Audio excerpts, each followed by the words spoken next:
Windsor Castle, November 2nd, 1810. The candles burned low in her chamber, their flames shivering in the damp air. Outside, the wind scratched at the stone like a memory trying to come home. Inside, the youngest daughter of the king lay dying, alone. Her lungs rattled like broken music. Blood on her pillow, fever in her eyes, silence all around. No courtiers gathered. No siblings held her hand.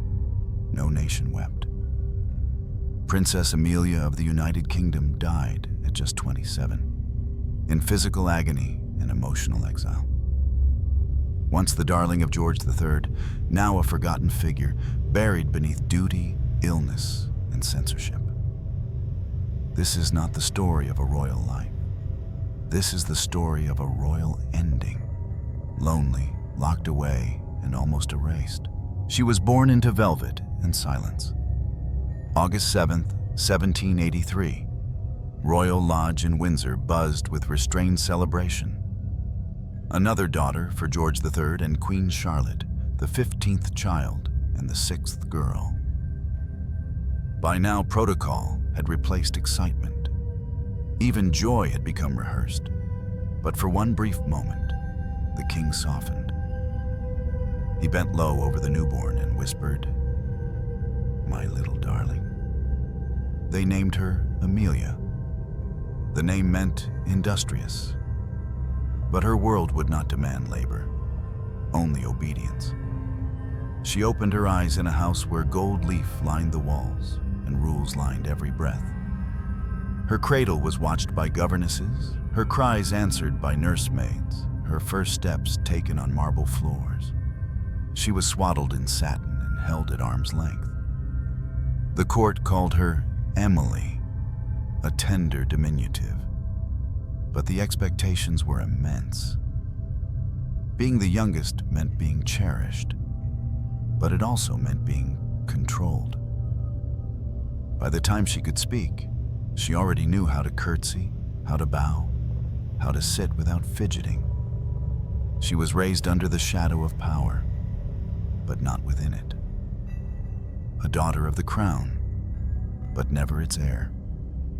A princess whose life was to be managed, not shaped. Her siblings towered above her. Princess Charlotte, strong and willful. The Prince of Wales, destined to be George IV, reckless even then. But Amelia moved through the royal nursery like a whisper, quiet, observant, clinging to kindness like it might disappear. Her childhood was a strange theater, half performance, half solitude. Though surrounded by siblings, she was often left alone. Older brothers were sent abroad or married off, sisters bound together in rigid pairs. Amelia floated between them, too young to join, too old to be carried. Her world shrank to governesses and doctors. And illness, always illness. From an early age, she was frail. Letters from the royal physicians spoke of delicate constitution, weak digestion, nervous sensibilities.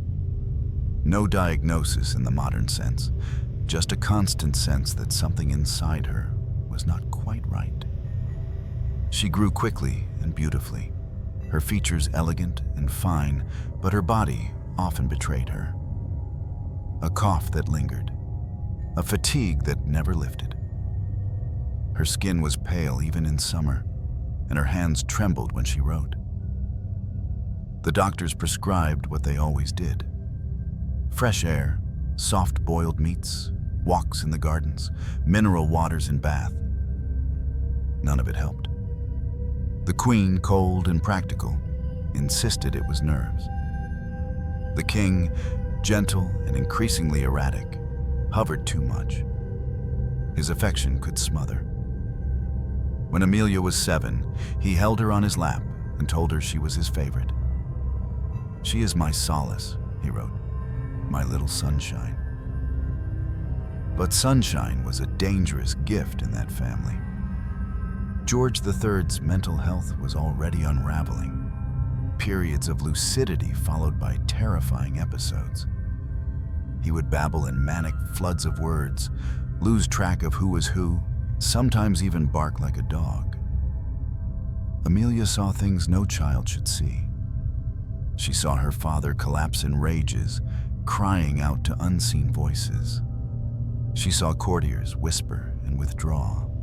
She saw her mother grow colder with each passing year. So she retreated into gentleness, into books, flowers, sketching, into small, quiet things. One of her few comforts was music. She would sit at the harpsichord and play for herself. Soft melodies, rarely cheerful. Visitors often remarked on the sadness in her eyes, even as a child. She looked like she had already been disappointed, one lady-in-waiting wrote.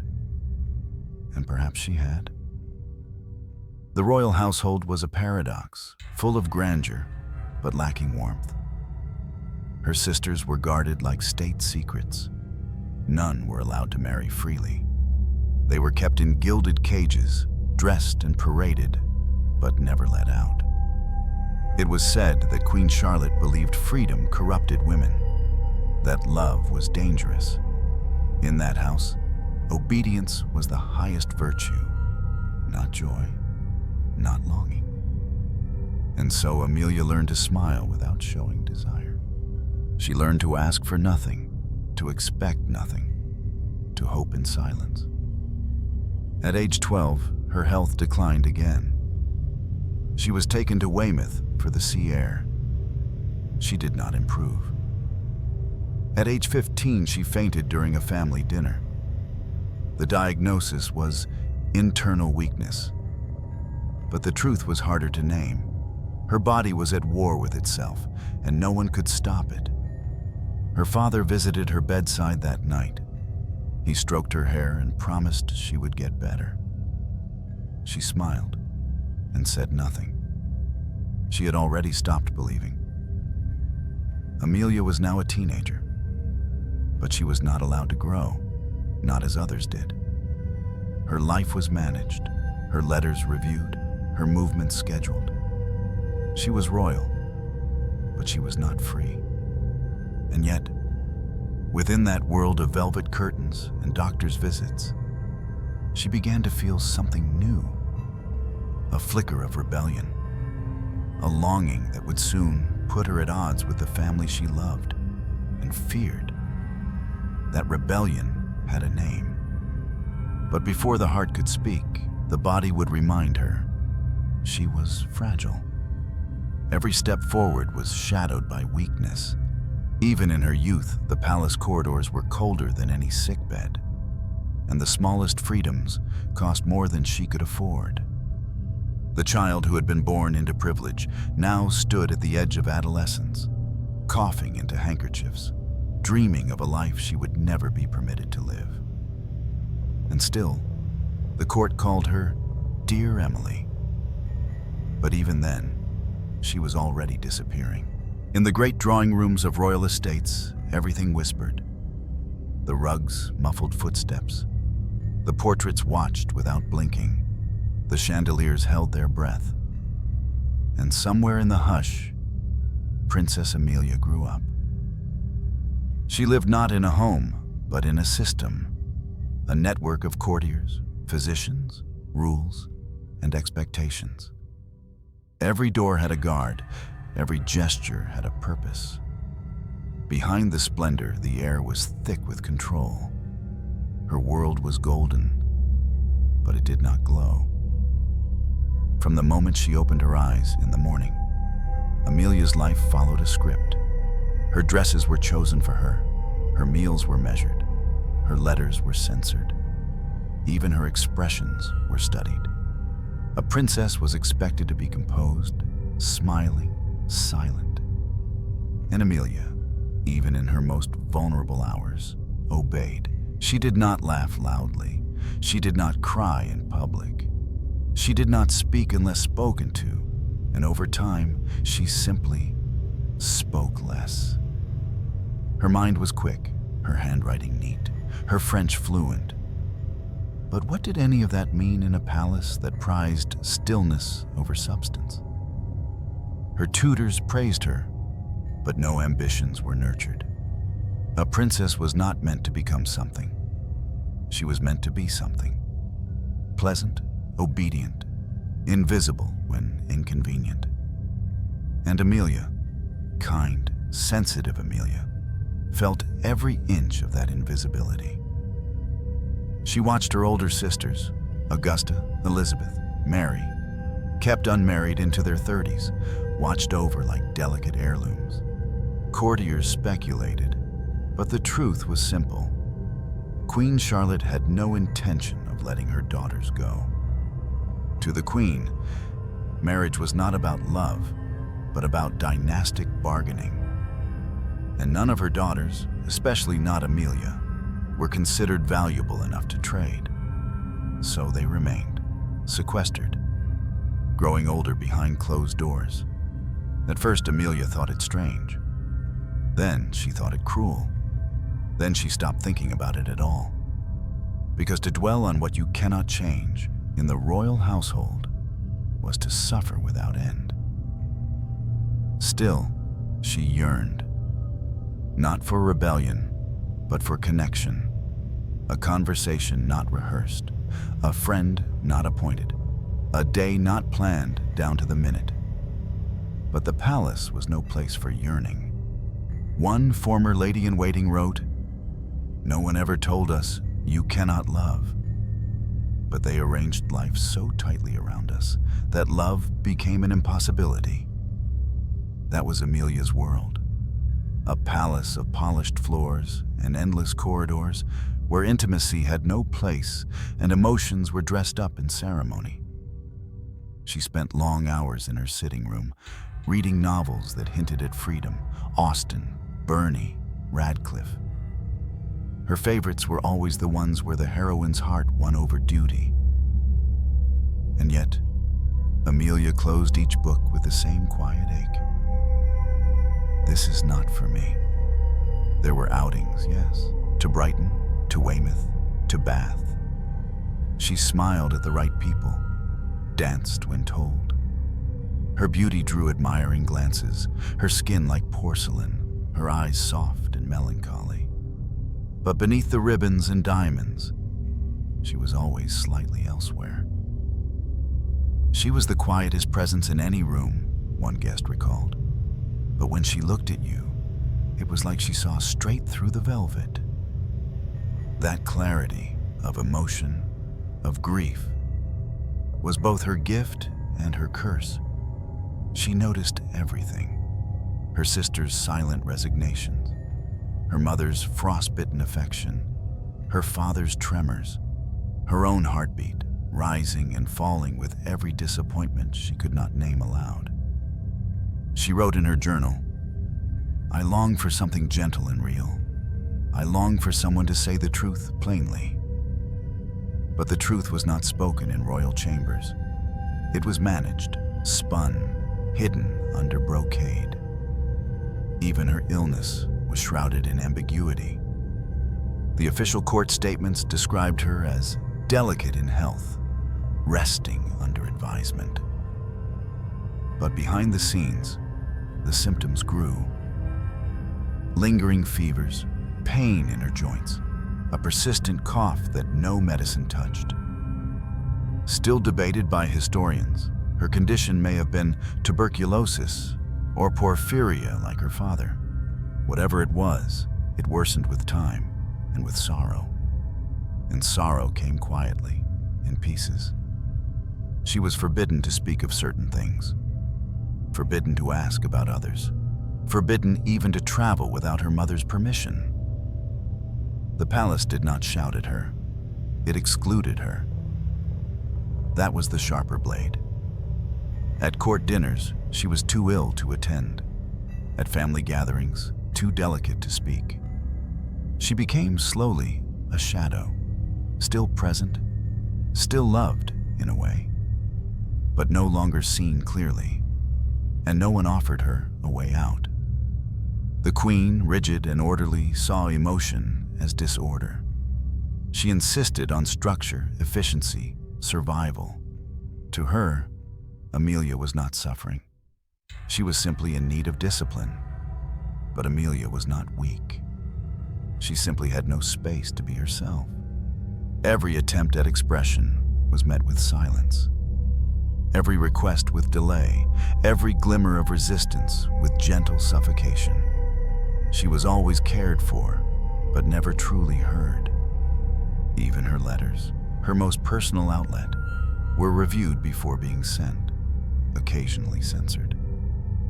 Once she tried to write a poem that hinted at despair. It never left the room. One of her sisters later said, "We were not allowed to feel deeply. If you cried, they reminded you that you were fortunate. If you wished for more, they reminded you that others had less."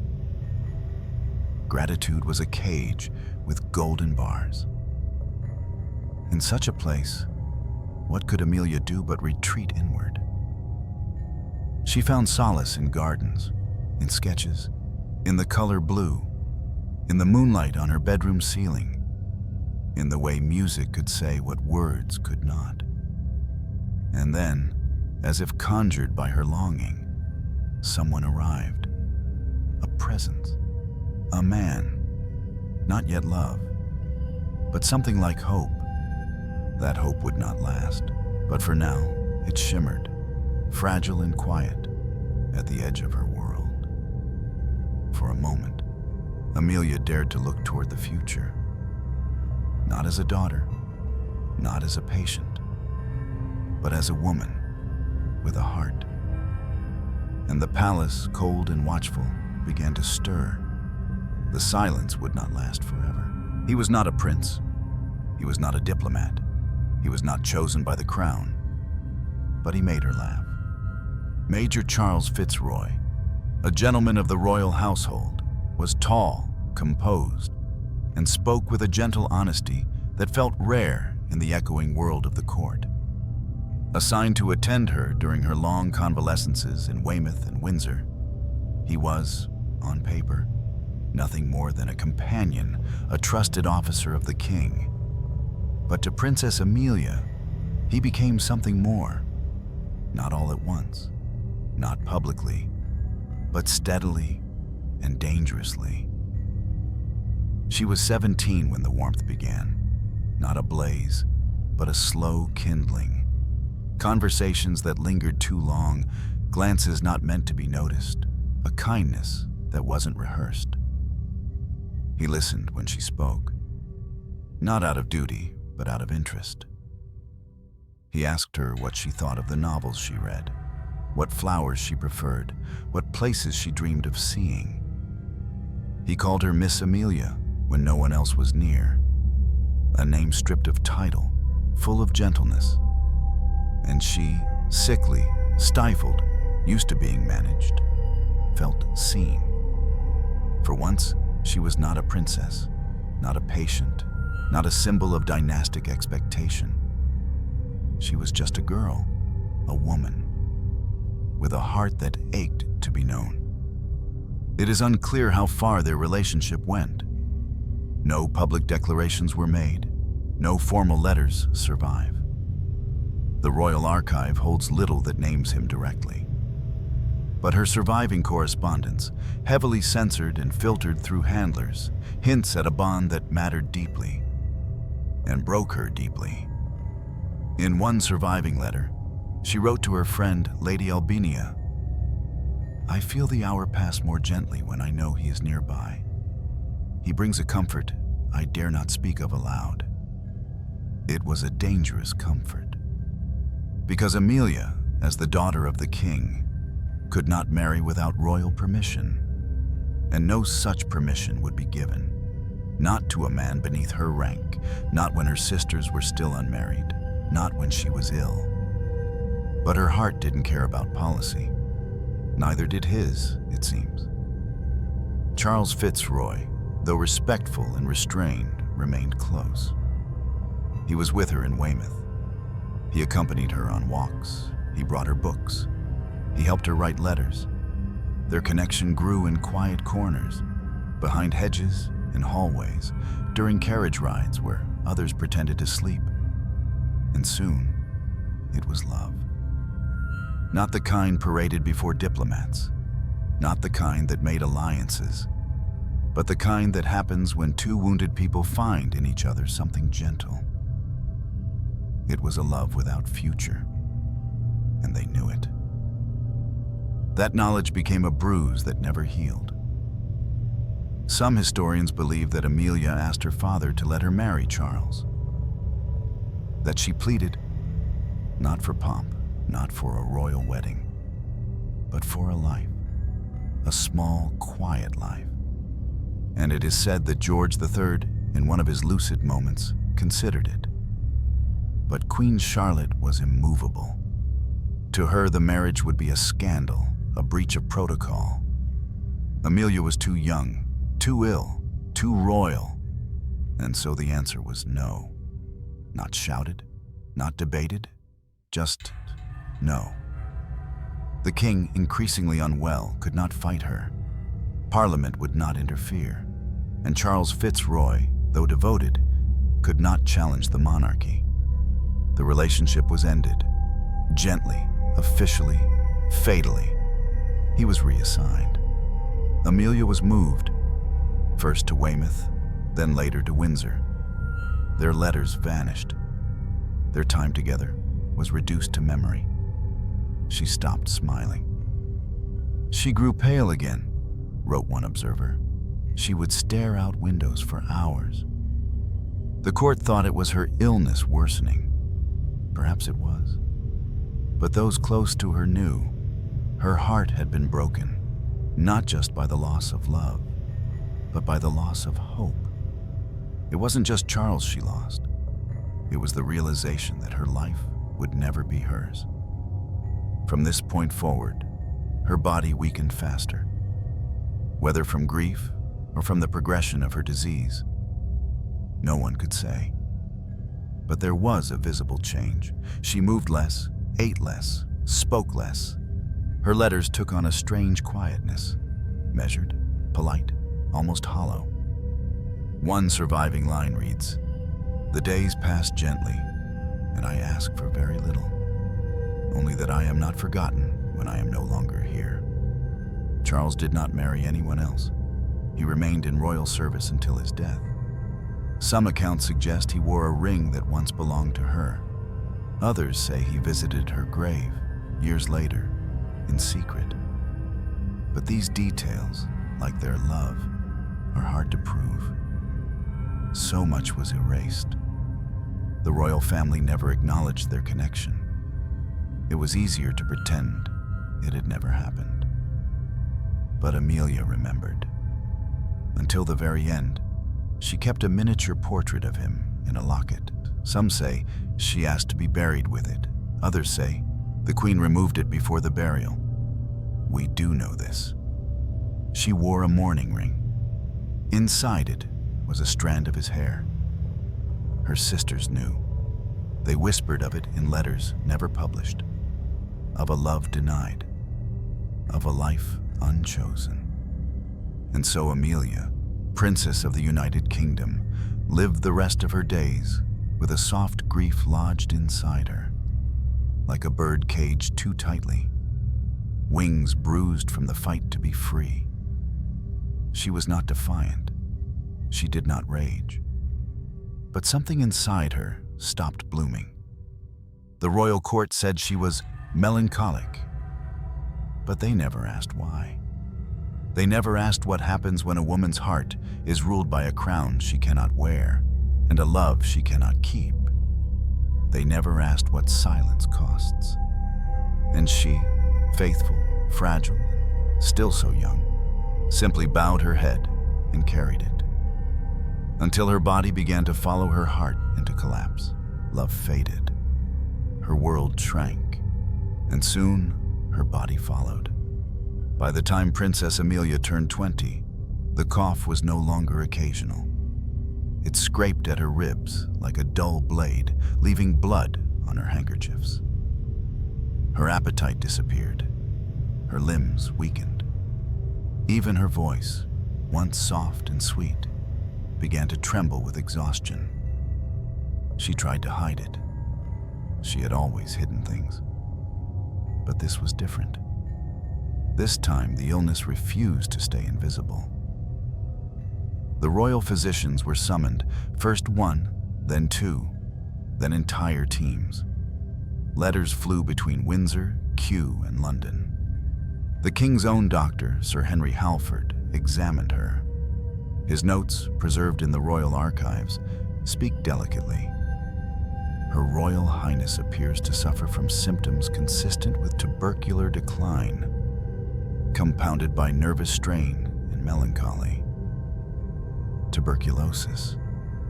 Still debated, but the likely diagnosis. They called it consumption then. The wasting disease, the slow thief. It left her lighter by the month, her cheeks hollow, her steps unsteady, her breath a struggle. The Queen blamed emotion. The court whispered of too much sensitivity. But Amelia knew better. It was not simply the body that was collapsing. It was grief, slow, heavy, and lodged in her chest like a second heart. Weymouth had once been a place of healing for her, but now it became her prison. Her doctors prescribed sea air, mineral water, and isolation. No guests, no excitement, no Charles. She was told it was for her health. She knew it was also for her silence. What began as treatment became confinement.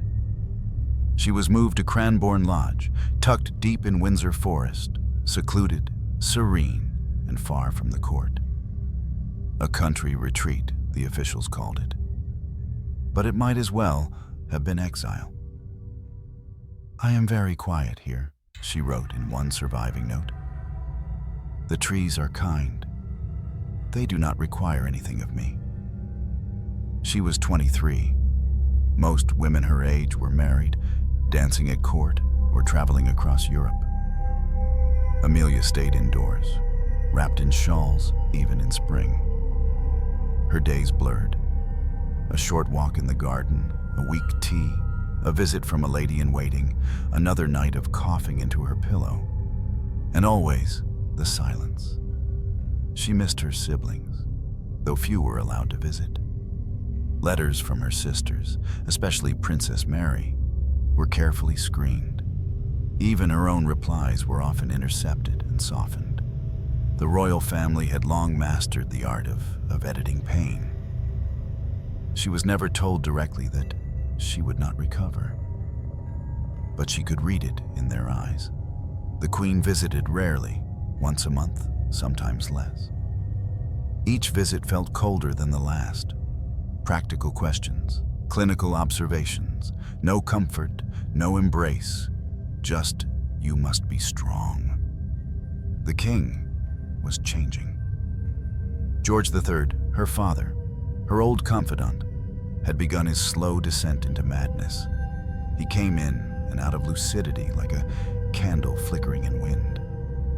Some days he remembered her, other days he did not.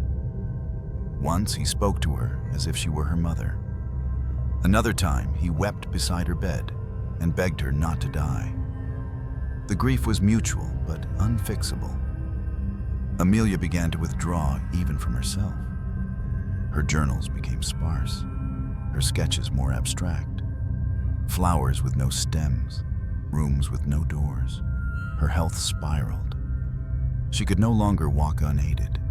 Her nights were sleepless, broken by fits of coughing and fevered dreams. Her fingers, once so precise in embroidery, trembled too much to hold a needle. She was like a candle in a window, a lady-in-waiting later said. Visible, but unreachable. And yet, she never complained. She thanked her servants with soft words. She smiled when the birds came to her window. She asked after others more than herself. Even in decay, she was gentle. But inside, the loneliness grew louder. She longed for Charles. She never named him aloud again, but she kept his image near. The mourning ring, the memory, the ache. She dreamed of escape, not dramatic, not wild, just a small house in the countryside, a fireplace, a quiet life with someone who loved her, not for her title, but for the girl she had been before the world turned heavy. But no such life was offered. Instead, her existence became medical. Oxygenated tonics, leeches, poultices, a new diet every month. Physicians argued over methods. None of it worked. The illness deepened its grip, and the court moved on. Regency politics dominated London. The Prince of Wales, her eldest brother, now ruled as regent during their father's illness. Court balls resumed. Marriages were arranged. Public appearances filled the schedule. Amelia was not part of it. She was not invited, not mentioned, not mourned in advance. She existed as a footnote, a frail figure tucked away in the countryside, her legacy already being erased in whispers. But she felt it. That quiet betrayal. The awareness that in royal life, you are only visible as long as you are useful. And she, once the darling of her father, once the hopeful light of youth, was now neither. One of her last private notes, never meant to be public, reads, "My heart is not what ails me most. It is the forgetting. I feel myself vanish, and no one speaks the truth." Her body was dissolving, but her soul, tender, bruised, unyielding, refused to vanish quietly. In the final months before her collapse, she asked to be moved again, not to London, not to freedom, but to Windsor Castle. She said she wanted to be near her father. Perhaps she also wanted to be near the center of a world that had long stopped looking for her. They granted the request, but it was too late. The body had already begun its final betrayal, and the palace had already chosen silence. Windsor Castle loomed like a stone guardian in the mist, a place built for kings, not for the dying. And yet, in the spring of 1810, Princess Amelia returned there, not as a royal figure, not as a sister or daughter to be celebrated, but as a patient to be managed. She was 27. Her health was beyond fragile. Her role long diminished. Her voice barely heard.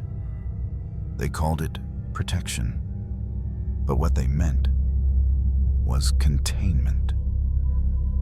She was installed in a suite of rooms, away from the public halls, beneath the eaves, where the wind wept through cracks in the stone and the footsteps of the royal household passed above her like echoes from another life. Her windows overlooked the deer park, but the views, lovely as they were, could not change the fact. She was not here to be seen. She was here to be kept. By now, Amelia rarely left her bed. Her legs were swollen, her joints stiff with pain. The cough had returned in violent spasms that left her breathless and exhausted. She could no longer climb stairs, could barely hold a teacup. She spoke softly, when she spoke at all. Each word cost her effort, and yet her mind remained intact. That was the cruelty of it.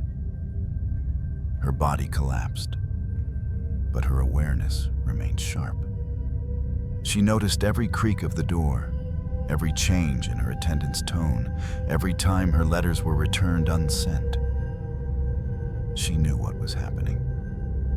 She was being erased, gently, politely, from the story. Letters came from her sisters. Princess Mary wrote faithfully. But replies were delayed, lost, rewritten by hand before being delivered. Messages she penned for her father were intercepted, for fear of disturbing the king's mental state. Her own journal, once a source of private relief, was at times read by her lady-in-waiting before being stored away. She had no physician she trusted entirely. They debated diagnoses in the hallway, argued over tonics and bleeding and compresses, but rarely looked her in the eye. They referred to her in the third person while she lay in the bed before them. "She is slipping," one said. "No fever today, but a gray pallor has returned," said another. It was as though she was not there. Not human. A case, a body, a burden. The king, her father George III, was nearby in the same castle, locked in his own war with madness. Sometimes lucid, more often not. He spoke to trees, mistook shadows for ministers, cried in long, empty bursts. He asked for her, they said, but they did not let him see her. Perhaps they were protecting him. Perhaps they were protecting her. Either way, the result was the same. Two prisoners in two towers, breathing the same damp air, but never reunited. The Queen visited once during this final confinement. She stood at the edge of Amelia's bed and spoke only of practical matters. The weather, the physicians, her sister's wedding plans. Not once did she ask if Amelia was afraid, or lonely, or angry. Amelia didn't speak. She simply nodded. Her mother left with her gloves unwrinkled, her expression unchanged. It was easier, perhaps, to treat grief as disorder, to keep the sickness behind closed doors and call it duty. But Amelia was not confused. She understood that she was being controlled, that her voice was no longer hers, that even her death would be stage managed, the story rewritten before her body turned cold. So she began writing letters she never sent, notes tucked between pages of books, fragments of thought left in sketchbooks, a kind of whispered resistance. One of those notes survives. "I am not afraid of death. I am afraid of the silence that surrounds it. I am afraid no one will say my name with love when I am gone." By October, she was entirely bedridden. The pain in her chest was constant, her breath short, her skin gray. She could no longer eat solids. Even broth took effort. And yet, she refused sedation. She wanted to remain awake, to feel, even in agony, something real. The only comfort left to her was a small ring. Gold, simple, with a lock of hair sealed behind glass. Charles Fitzroy's hair. She wore it daily. When servants tried to remove it for cleaning, she clutched it with surprising strength. That they did not touch again. When asked if she wished to see a priest, she declined, not because she had lost her faith, but because she had already made peace with what was coming. What she could not make peace with was how little she had been allowed to live. There were no last words of grandeur, no royal declarations, just a whispered sentence, heard only by her lady-in-waiting. "Please do not let them forget that I tried." By then, even her signature was a ghost. She signed one final letter to Princess Mary with a trembling hand that barely made the name legible. Amelia. No title, no flourish, just the girl that had once dreamed. And then, the letter stopped. So did the arguments of the physicians. The voices in the hallway quieted. The Queen stopped visiting. The King, confused, still asked for his little darling. But no one answered. Because Amelia was no longer someone to consult. She was only someone to watch to fade. Every detail of her final days was managed by others. What she wore, who could enter her chamber, What could be said about her illness? And when the end came, it came not with ceremony, but with a cough, a choking sound, a shudder, a stillness. They said she passed peacefully, but no one truly knows, because no one close enough truly saw her. They locked her away for her own good, but in truth, it was for theirs. Because to see her, really see her, meant confronting the deep, aching failure of a world that gave her everything, except the right to be free. It began with blood on the sheets. Then came the fever, slow, then violent, then unrelenting. By the last week of October 1810, Princess Amelia could no longer lift her head from the pillow. Her hair clung to her damp skin. Her voice had thinned to a hoarse murmur, too soft to reach the corners of her room. The coughing came in waves, each one tearing through her like a tide of fire. Every breath felt like it had to be earned. Windsor Castle was quiet. The court did not gather. The royal family remained at a distance. The world beyond her chamber continued as if the youngest daughter of the king were not dying just a few floors away from the throne. She was 27, and she was dying alone. Only a few remained at her bedside. Her faithful lady-in-waiting, a nurse, and a rotating set of royal physicians who now spoke more often in silence than prescription. They tried laudanum. They tried cold compresses. They tried prayer. Nothing eased the decline. Her body was consumed by sickness. Her mind, strangely, remained intact. That was the tragedy. She was aware. She knew she would not recover, knew her body was shutting down, knew she would never again see her sisters gathered, never walk through a garden, never feel Charles Fitzroy's voice on the wind. She also knew that her father, just a few walls away, no longer recognized her name. One night, she asked her nurse, "Does he still call me his darling?" The nurse hesitated, then lied, "Every day, Your Royal Highness." But George III had slipped too far into his own shadows. Since Amelia's illness worsened, his madness had deepened. He spoke to empty chairs. He read letters from people long dead. When Amelia's name was mentioned, he sometimes wept, sometimes laughed, and once accused a servant of hiding her in a cupboard. They did not let him see her. They said it would disturb him. They said it would disturb her. And so father and daughter died beside each other, in different ways, in the same castle, separated not by distance, but by silence. Amelia's final days were stripped of ceremony. No bishops came to bless her. No family sat vigil. No newspapers prepared tributes.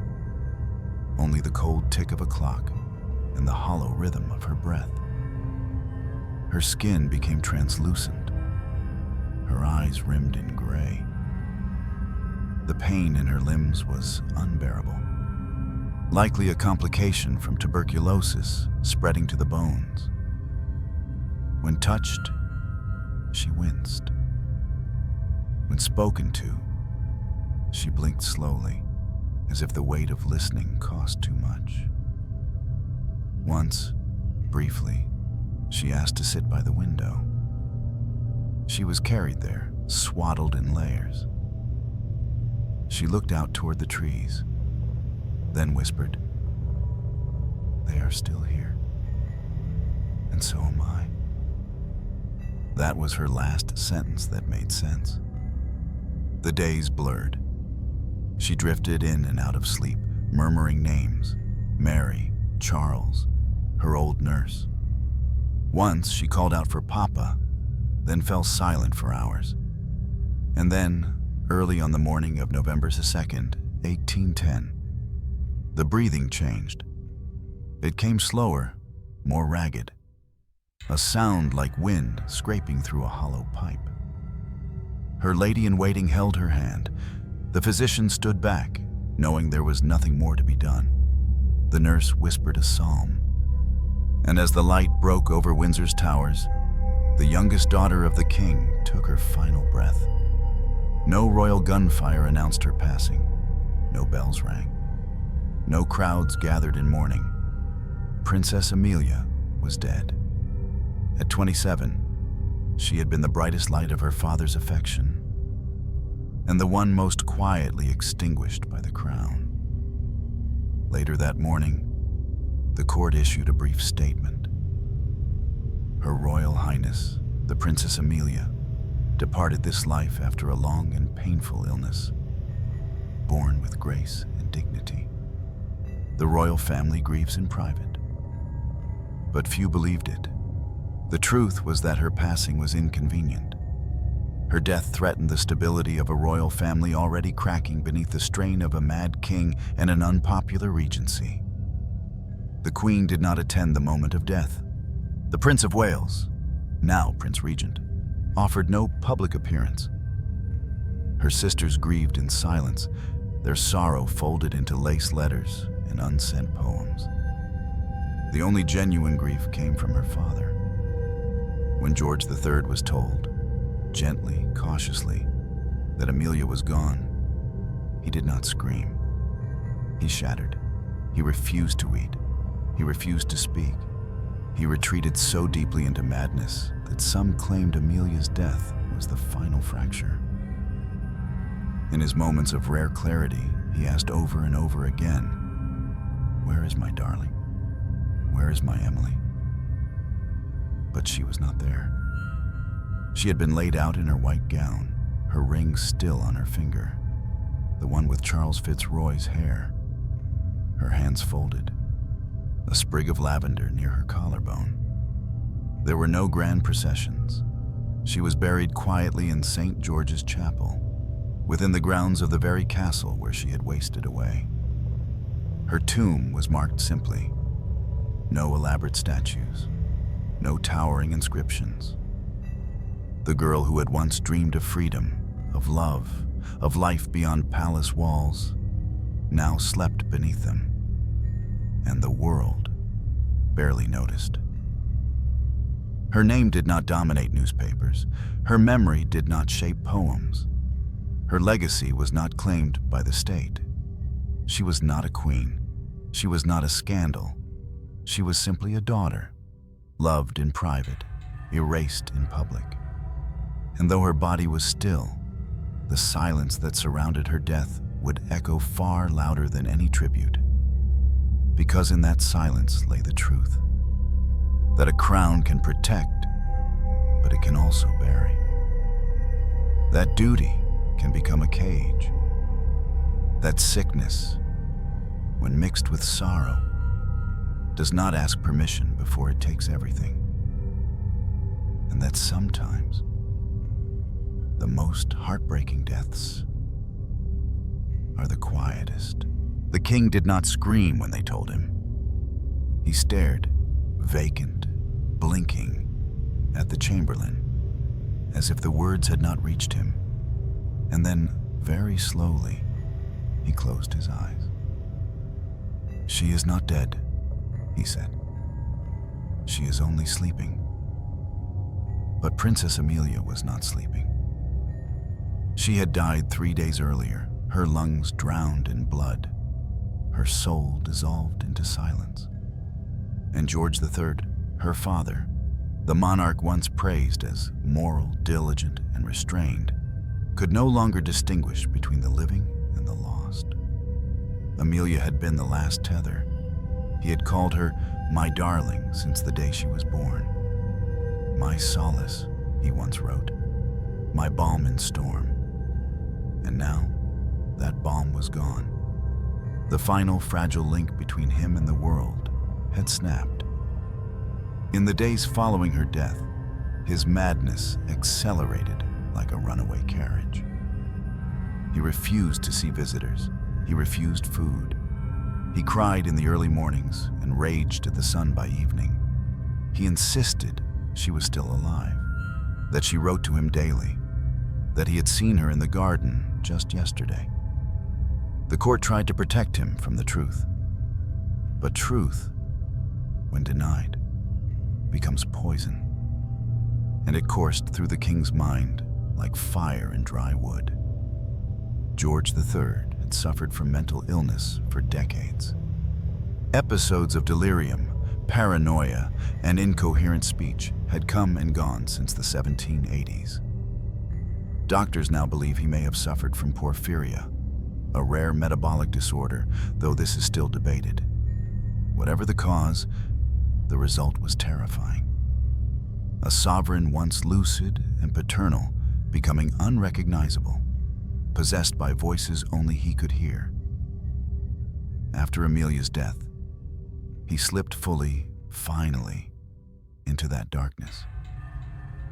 He would sit in silence for hours, gripping her last letters, reading them over and over again until the ink blurred. He began composing replies, not on paper, but aloud. Rambling, loving monologues whispered to the air. He called out for her during the night. He insisted her rooms remain untouched. No one could reach him.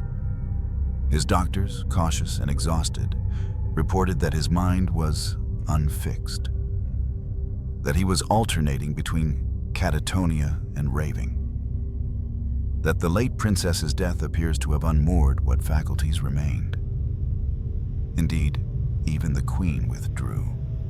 Charlotte, already emotionally distant, could not bear to watch her husband unravel. She focused instead on preserving court dignity, protecting her surviving children, and moving forward. But George refused. He played the harpsichord and claimed Amelia was singing in the next room. He barked at servants who tried to close the curtains, yelling, "She likes the light, leave it!" He scrawled her name on pages until the ink tore the paper. He once addressed an empty chair for over an hour, recounting a walk they had taken when she was 6.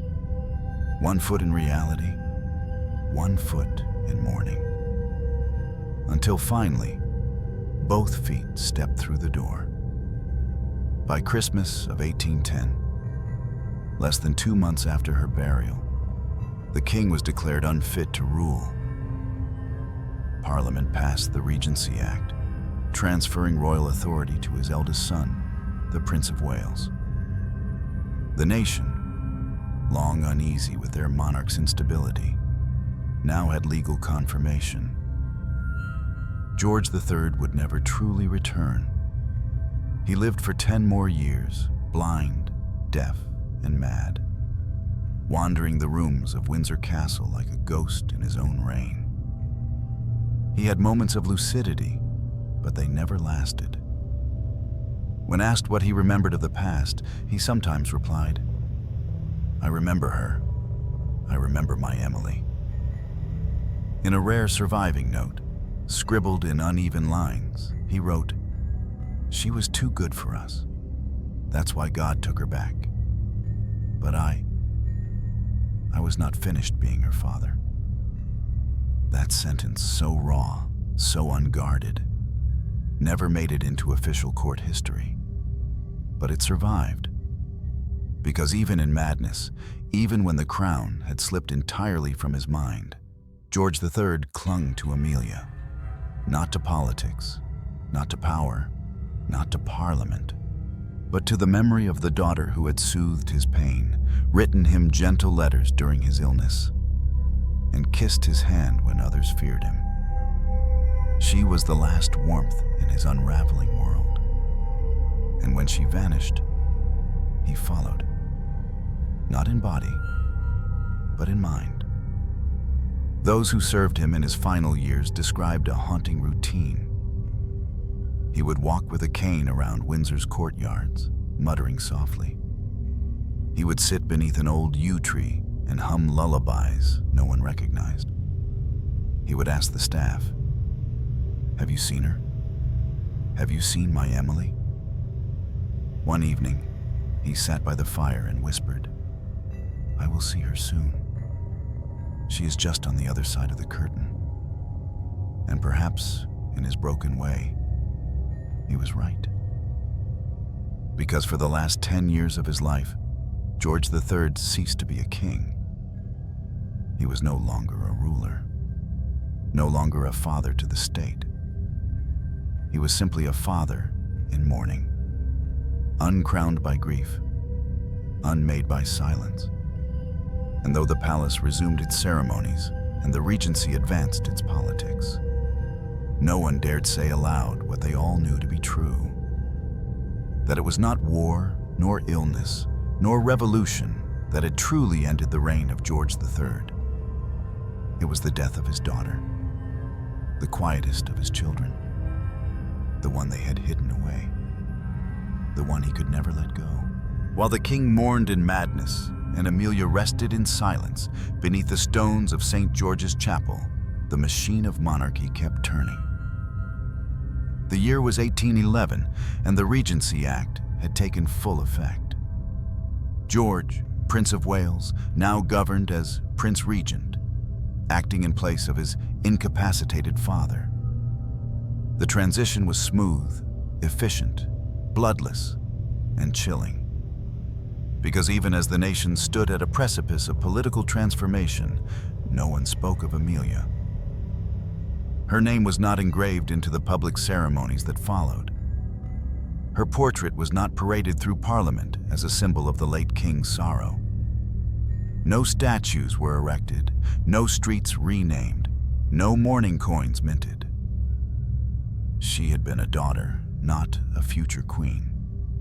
And in the language of monarchy, that meant she was expendable.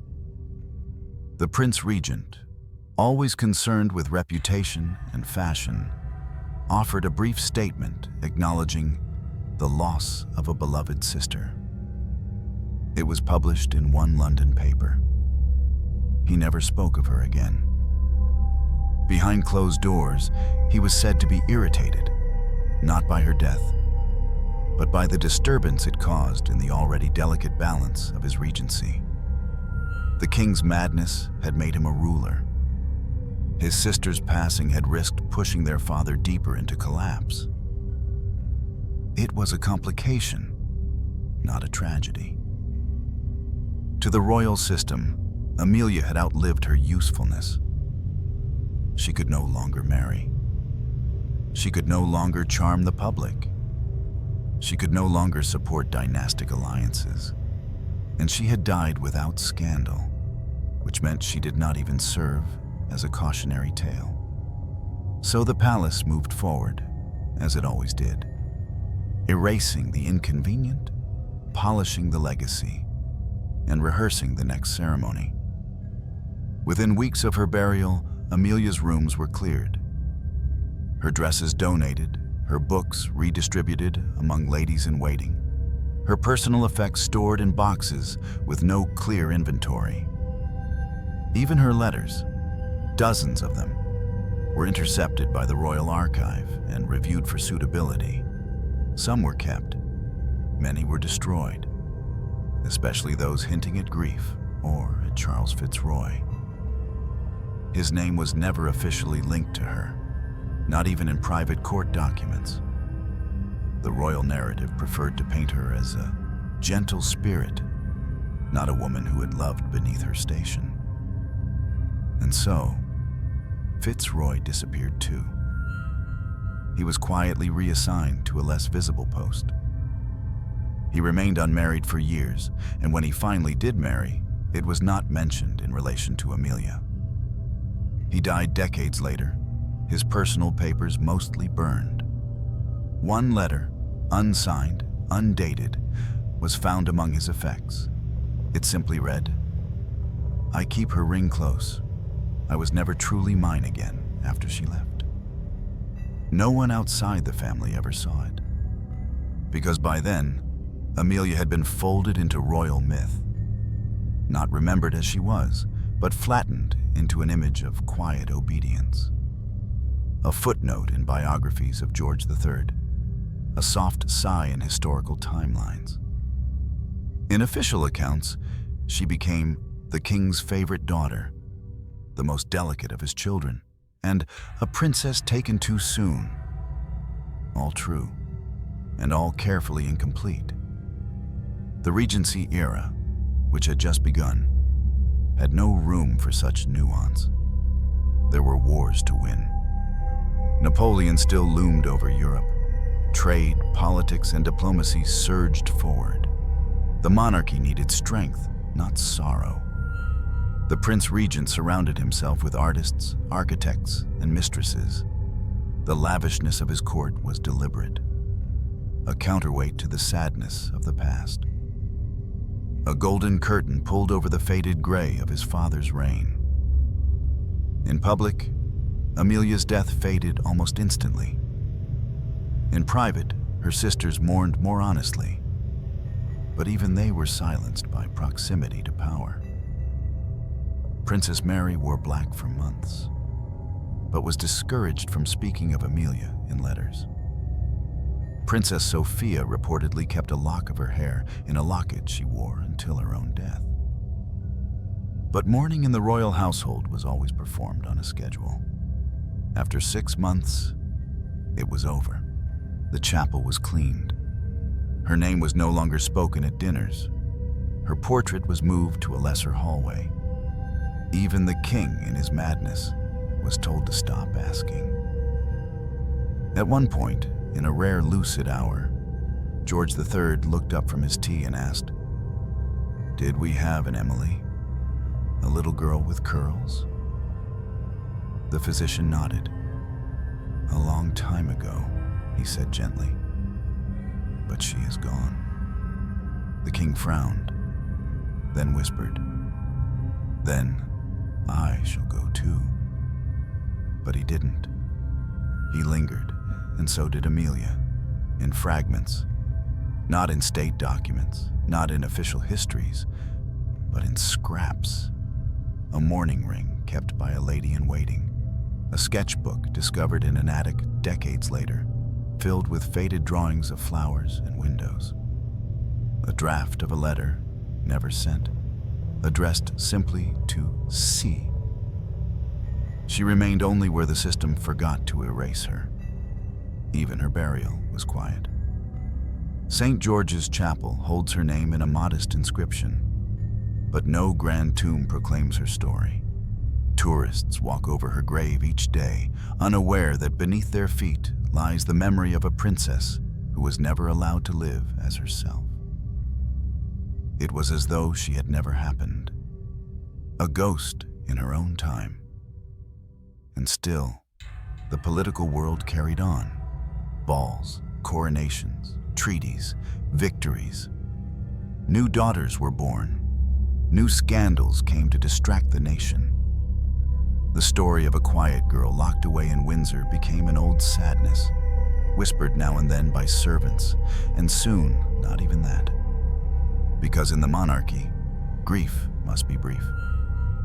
And those who do not fit the tale are cut from it. That is how Amelia disappeared. Not with violence, not with betrayal, but with indifference. And in that indifference lay the deepest wound. Because sometimes the cruelest fate is not exile, not execution, not disgrace. It is to be forgotten, quietly, systematically, thoroughly, as if you were never loved, as if you were never missed, as if you were never there. There is no statue of Princess Amelia, no grand oil portrait in the National Gallery, no poem read at court anniversaries, no garden named after her in London's royal parks, only a stone. A quiet slab of gray marble tucked in the north aisle of St. George's Chapel, Windsor Castle. The engraving is simple, reserved, almost austere. Amelia, daughter of George III, born August 7th, 1783. Died November 2nd, 1810. No inscription of love, no mention of suffering, no hint of the life that unraveled behind those dates. Just a name and a silence. Tourists walk past it without pausing. Few notice the subtle wornness of the letters, or the faded ring of footprints around her grave. Fewer still ask who she was, and fewer yet remember what she meant to a dying king, or what she lost to the system that bore her. And yet, here and there, if one looks closely, the remnants of her life still exist, fragments that escaped the dust. In a locked drawer of the royal archives, there are 2 known letters written in her own hand, faint, carefully composed, both addressed to her sister Mary. The ink has faded, but her voice remains intact.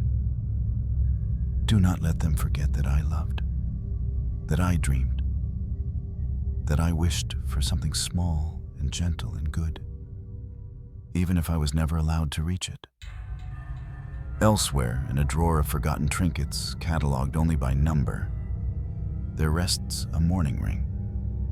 It is gold, plain, with a thin pane of glass. Beneath it, a single lock of light brown hair, believed to be from Charles Fitzroy. On the inside band, engraved in a shaky hand, yours, always. It is believed to have been worn by Amelia until her final day, that's all. That's what remains of the woman who once filled her father's world with joy. No diary survives intact. The Queen ordered much of it destroyed or edited for propriety. Officials at the time feared that too much honesty in a royal daughter's voice would embarrass the crown. Emotional truth, after all, was unbecoming in women of rank, especially when it revealed longing. A few sketches exist, drawings of windows, clouds, birds, all unsigned. But archivists have attributed them to Amelia by the paper watermark and accompanying notes. In one, a bird is drawn, trapped in a bell jar. Below it, the words, "A song that is not heard is still a song."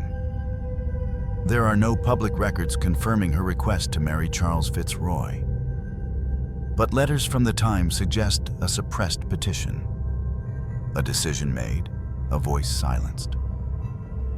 Fitzroy himself left little behind. He never spoke of her, but those who served with him recalled that he never again took up with another woman, not with real affection. He was known for his silence at court. Some called it restraint. Others called it mourning.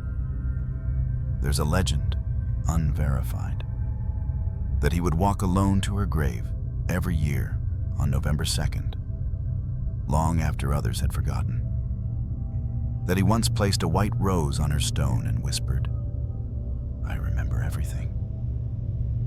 But time erodes memories, even those.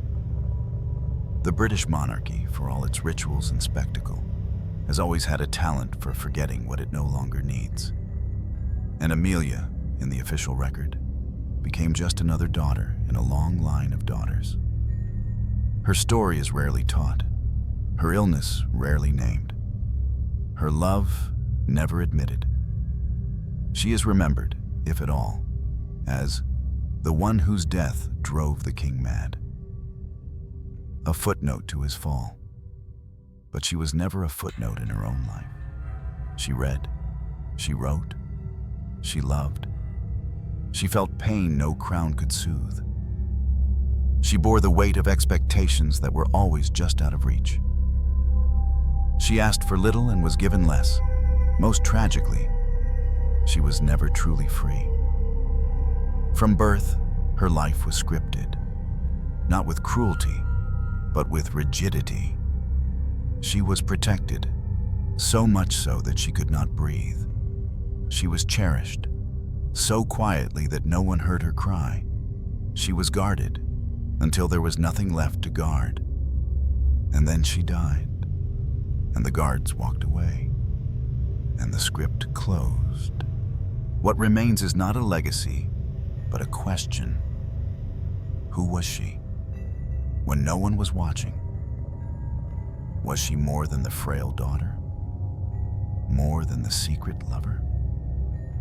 More than the broken hope of a broken king? We cannot say for sure. Too much has been lost.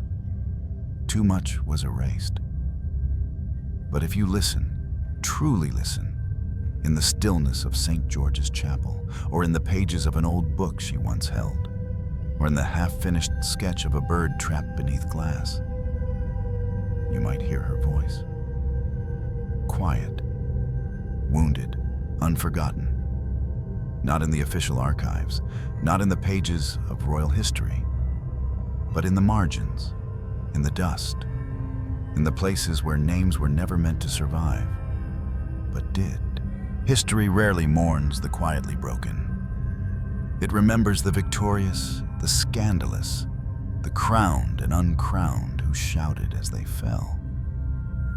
But it rarely pauses for those who faded in stillness, those erased not by sword or exile, but by the soft, smothering weight of duty. Princess Amelia was not defiant. She was not dangerous.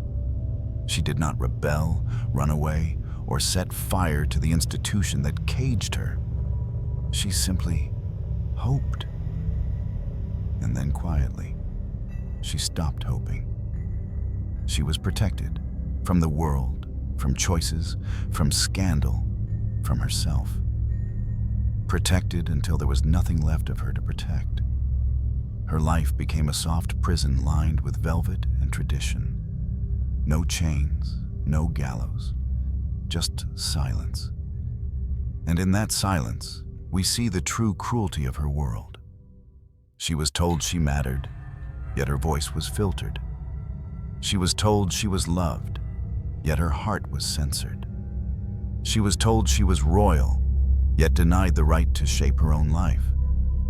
The monarchy didn't destroy her.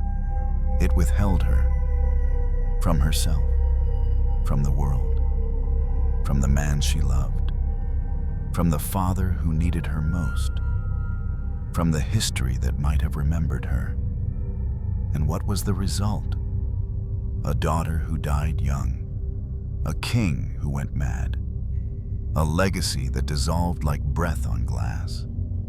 They called it duty. They called it protection. But what if it was simply fear? Fear of change. Fear of love beneath rank. Fear of a woman, even a sick one, who might want more than her assigned place. In Amelia's story, we are forced to confront a haunting truth. That even the most gilded cages are still cages. And that silence, when imposed, when polished, when institutionalized, can be a form of violence. I, the storyteller, cannot fill the void they left in her memory. I can only walk among its fragments, piece together her laughter from the echoes, recover her sorrow from the dust, hold for a moment what history dropped. And I ask you, who speaks for those locked in soft prisons? For the daughters hidden behind palace walls? For the lives cut short not by war or betrayal, but by quiet neglect? Princess Amelia never raised her voice. So perhaps now we must raise ours. To remember not just what was lost, but what was never allowed to begin.